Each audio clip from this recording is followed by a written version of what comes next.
ഇവിടെ എന്താ അള്ളാഹു വളരെ കൃത്യമായിട്ട് പറയണം, നമ്മളൊക്കെ പഠിച്ചിരിക്കേണ്ട ഒരു കാര്യം, നമ്മളെ മനസ്സിൽ മറന്നുപോകാതെ സൂക്ഷിക്കേണ്ട ഒരു കാര്യമാണ് ഇവിടെ പറയുന്നത്. ഈ ഭൂമി എന്ന് പറയുന്നത് ഇവിടെ അള്ളാഹു സുബ്ഹാനഹു വ തആല ഒരുപാട് വസ്തുക്കൾ ഇവിടെ സംവിധാനിച്ചിട്ടുണ്ട്. എല്ലാം ഇവിടെ മനുഷ്യർക്ക് വേണ്ടി ഏർപ്പെടുത്തിയതുമാണ്. ഈ ഭൂമിയിൽ ധാരാളം വസ്തുക്കളെ അള്ളാഹു തആല ഏർപ്പെടുത്തിയിട്ടുണ്ട്. ഖലഖ ലക്കും മാ ഫിൽ അർളി ജമീഅ, ഖലഖ ലക്കും മാ ഫിൽ അർളി ജമീഅ. ഖലഖ, അവൻ സൃഷ്ടിച്ചവനാണ്, ലക്കും നിങ്ങൾക്ക് വേണ്ടി, മാ ഫിൽ അർളി ഭൂമിയിലുള്ളതിനെ ജമീഅ മുഴുവനും, ഇതൊക്കെ ഇവിടെ മനുഷ്യന് വേണ്ടി സൃഷ്ടിച്ചു വെച്ചതാണ്. അതിലെ യുക്തി എന്താണെന്ന് നമുക്ക് അറിയുന്നതുണ്ടാവും, അറിയാത്തതുണ്ടാവും.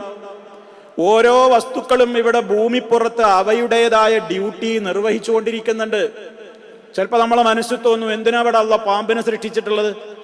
എന്താ അലങ്കാര അപ്പൊ പാമ്പ്? എന്തിനാ തേള്? എന്തിനാ മറ്റു ഉപദ്രവ വസ്തുക്കൾ? നമുക്ക് മനസ്സിലാകുന്നില്ല. ഇവിടെ ഓരോ ഇഴജന്തുക്കളാവട്ടെ, അള്ളാഹു ഈ ഭൂമിപ്പുറത്ത് സൃഷ്ടിച്ചിട്ടുള്ള വസ്തുക്കളിൽ ഉരകങ്ങളുണ്ട്, അഥവാ കാലുകളില്ലാത്ത ജീവികളുണ്ട്. വമിൻഹും മൻ യംശി അലാ ബത്നിഹി വമിൻഹും മൻ യംശി അലാ റിജ്ലൈനി വമിൻഹും മൻ യംശി അലാ അർബഈൻ എന്നൊക്കെ അല്ലാഹു തആല പറയുന്നുണ്ട്. ഈ ഭൂമിയിൽ അള്ളാഹു ഇരുകാലികളെ സൃഷ്ടിച്ചിട്ടുണ്ട്, നാക്കാലികളെ സൃഷ്ടിച്ചിട്ടുണ്ട്. കാലുകളൊന്നുമില്ലാതെ ശരീരം കൊണ്ട് ഇഴഞ്ഞു പോകുന്ന ഇഴജന്തുക്കളുണ്ട്. ഇതൊക്കെ എന്തിനാ സൃഷ്ടിച്ചത്? നമുക്ക് മനസ്സിലാവൂല. നമുക്ക് അറിയുന്നതും അറിയാത്തതൊക്കെ ഒരുപാട് വസ്തുക്കളുണ്ട്. നമുക്ക് എന്തിനാ ഇതൊക്കെ എന്ന് തോന്നുന്ന വസ്തുക്കൾ ഈ ഭൂമിയിൽ നിന്ന് അപ്രത്യക്ഷമായാൽ അതിനനുസരിച്ചുള്ള ക്ഷാമങ്ങളും പ്രയാസങ്ങളും രോഗങ്ങളും ബുദ്ധിമുട്ടുകളും കാർഷിക മേഖലയിലും മനുഷ്യന്റെ അവന്റെ ജീവിതത്തിന്റെ ഒരുപാട് കാര്യങ്ങളിലൊക്കെ പ്രകടമാവും. നമുക്കതറിയൂല. അപ്പൊ ഇവിടെ എല്ലാം ഇവിടെ മനുഷ്യർക്കൊരു നിലക്കല്ലെങ്കിൽ മറ്റൊരു നിലക്ക് നമുക്ക് മനസ്സിലാവാത്തതും മനസ്സിലാകുന്നതുമായ കുറേ കാര്യങ്ങളുണ്ട്. അതൊക്കെ അള്ളാഹു വെറുതെ ഇവിടെ ഒന്നിനെയും സൃഷ്ടിച്ചിട്ടില്ല. എങ്ങനെ വെറുതെ സൃഷ്ടിച്ചിട്ടില്ല? അത് ആകാശഭൂമികളെ സംബന്ധിച്ച് സൃഷ്ടിക്കും തോറും മനുഷ്യന്റെ മനസ്സിൽ വരുന്ന ചിന്ത അതായിരിക്കുന്നു. അള്ളാഹു തആല പറഞ്ഞതാണ്, ഇന്ന ഫീ ഖൽഖിസ് സമാവാതി വൽ അർളി വഖ്തിലാഫിൽ ലൈലി വൻ നഹാരി ലആയാതിൻ ലിഉലിൽ അൽബാബ് الذين يذكرون الله قياما وقعودا وعلى جنوبهم ويتفكرون في خلق السماوات والأرض. നമ്മൾ 11 ആയത്ത് പഠിക്കേണ്ട ആയത്താണ്. എപ്പോഴും ഓർമ്മപ്പെടുത്തുന്നത്, ഓർമ്മ പുതുക്കുമ്പോൾ അത് മുഅ്മിനീങ്ങൾക്ക് ഉപകാരം ചെയ്യും. സുബഹിക്ക് മുമ്പേ രാത്രിയിൽ എഴുന്നേൽക്കുമ്പോൾ ഉറക്കച്ചടവൊക്കെ കണ്ണിൽ നിന്ന് കൈകൊണ്ടൊക്കെ തുടച്ചു മാറ്റിയായിരുന്ന ഇരിപ്പ തന്നെ ഇരുന്നു കൊണ്ട് നമുക്ക് ഉളു ഒന്നും ആവശ്യമില്ല.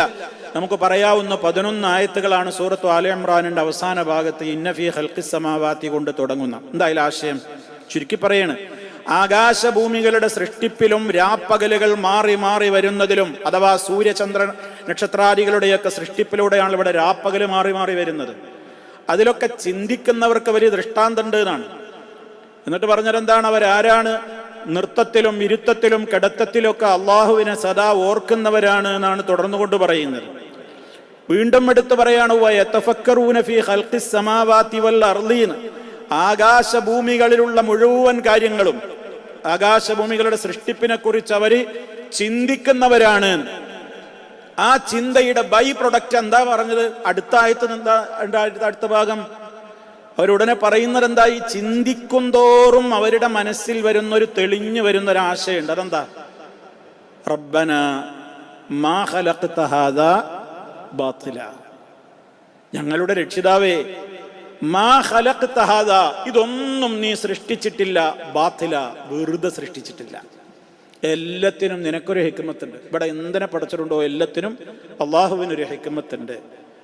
പക്ഷെ നമുക്ക് മനസ്സിലാവൂല. പക്ഷെ അതിനനുസരിച്ച് റബ്ബേ, ഞങ്ങൾക്ക് വേണ്ടിയാണല്ലോ ഈ ഭൂമിപ്പുറത്തുള്ള ഇത്രയും സംവിധാനങ്ങൾ നീ ഏർപ്പെടുത്തിയിട്ടുള്ളത്. എന്നിട്ടും ഞങ്ങൾ നിന്നോട് എന്ത് ശുക്റാ ചെയ്യുന്നത്? എന്ത് നന്ദിയാ ഞങ്ങൾ കാണിക്കുന്നത്? റബ്ബേ, ഞങ്ങളിൽ വരുന്ന പാകപ്പിഴവുകൾക്ക് നീ ഒരുക്കി വെച്ചിട്ടുള്ളൊരു നരകമാണ്. നീ ഞങ്ങളെ അതിലിട്ട് കരിക്കല്ലേ. റബ്ബനാ മാ ഖലഖ്ത ഹാദാ ബാത്തില സുബ്ഹാനക, നീ മഹാപരിശുദ്ധനാണ്. ഫഖിനാ അദാബന്നാർ, ആകയാൽ നീ ഞങ്ങളെ നരകശിക്ഷയിൽ നിന്ന് കാത്തുകൊള്ളണേ. എന്താ കാരണം? നരകത്തി ഞങ്ങൾക്ക് സഹിക്കാൻ പറ്റൂല റബ്ബേ. റബ്ബനാ ഇന്നക മൻ തുദ്ഖിലിൻ നാറ ഫഖദ് അഖ്സൈത. ആരെങ്കിലും നീ നരകത്തിയിൽ പ്രവേശിപ്പിക്കുകയാണെങ്കിൽ അവനെ ഏറ്റവും നീ നിന്ദിച്ചിരിക്കുന്നു അല്ലാഹ്.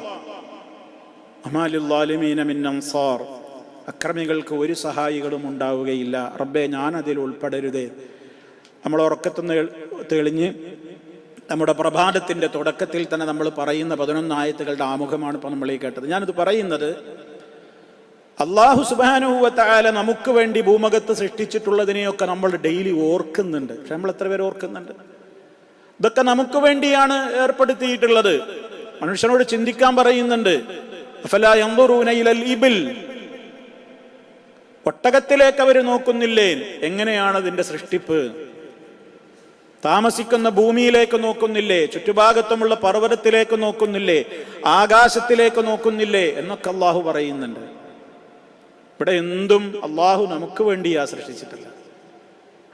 അങ്ങനെ ഭൂമുഖത്തുള്ളത് കണ്ടോ, ഇവിടെ നിങ്ങൾ നോക്കൂ. ഇന്നാ ജഅൽനാ, തീർച്ചയായും നാം നിശ്ചയിച്ചിരിക്കുകയാണ്, ഏർപ്പെടുത്തിയിരിക്കുകയാണ്, മാ അലൽ അർളി, ഭൂമിയിലുള്ളതിനെ മുഴുവനും, സീനത്തൻ ലഹാ, ആ ഭൂമിക്ക് അലങ്കാരമായിട്ടാണ് നാം ഏർപ്പെടുത്തിയിട്ടുള്ളത്. എന്തിന്? ലിനബ്ലുവഹും, ഇതൊക്കെ ഇവിടെ ഏർപ്പെടുത്തിയിട്ടുള്ള ഒരുപാട് അലങ്കാരങ്ങൾ ഈ ഭൂമിയിലുണ്ട്. ലിനബ്ലുവഹും, അവരെ പരീക്ഷിക്കാനാണ്. അപ്പൊ നമ്മൾ ശരിക്കും അവിടെ അടിവരട്ട് മനസ്സിലാക്കേണ്ടത്. ലിനബ്ലുവഹും, അവരെ പരീക്ഷിക്കാനാണ്. അയ്യുഹും അഹ്സനു അമല, ആരാണ് ഇതൊക്കെ, ഈ അലങ്കാരങ്ങളൊക്കെ കണ്ടിട്ടും അതിലൊന്നും കണ്ണ് മഞ്ഞളിച്ചു പോവാതെ അതിനെ കൃത്യമായി അല്ലാഹു പൊരുത്തപ്പെടുന്ന മാർഗത്തിലേക്ക് മാത്രം വിനിയോഗിച്ചിട്ട് ആ പരീക്ഷയിൽ വിജയിച്ച് ഭൂമിയുടെ അലങ്കാരങ്ങളിൽ വഞ്ചിതരാവാതെ തന്നെ എന്തൊരു ലക്ഷ്യാർത്ഥമാണോ ഈ ഭൂമുഖത്തേക്ക് റബ്ബ് അയച്ചിട്ടുള്ളതെങ്കിൽ ആ ഡ്യൂട്ടിയിൽ ഒരിക്കലും ഭംഗം വരാതെ ആര് പരീക്ഷയിൽ വിജയിക്കുന്നു എന്ന് നോക്കാനാണ് ഭൂമിപ്പുറത്ത് നമ്മൾ ഇതൊക്കെ ഏർപ്പെടുത്തിയിട്ടുള്ളത്. എത്ര വലിയ ആശയ പറയുന്നത്.